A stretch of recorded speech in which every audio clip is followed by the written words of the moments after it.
अस्सलामुअलैकुम। आज का हमारा उन्वान है अधूरा चिराग। गांव की एक तंग सी गली थी।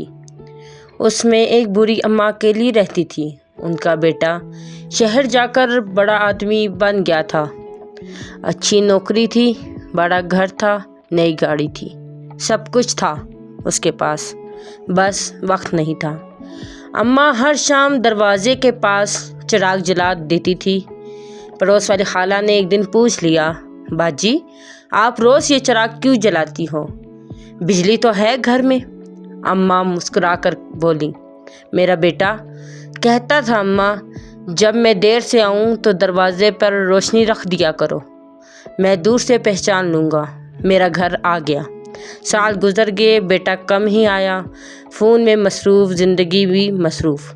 एक सर्द रात अम्मा की तबीयत बहुत ख़राब हो गई। वो दरवाजे के पास बैठी रही, हाथ में वही चिराग, आंखें रास्ते पर, दिल में उम्मीद। सुबह पड़ोसियों ने देखा चिराग बुझा हुआ था और अम्मा भी।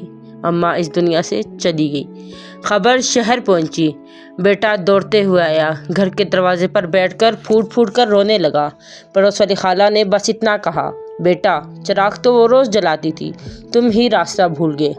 सबक: कामयाबी तब अधूरी है जब उसमें अपने शामिल ना हो। माँ बाप की दुआएं किसी भी बड़े ओहदे से ज़्यादा कीमती होती हैं। वक्त निकल जाए तो पछतावा ही रह जाता है। मज़ीद सबक आमोज़ और ईमान ताज़ा करने वाली कहानियाँ देखने के लिए हमारे चैनल को सब्सक्राइब करें, वीडियो को लाइक करें और दोस्तों के साथ शेयर करें।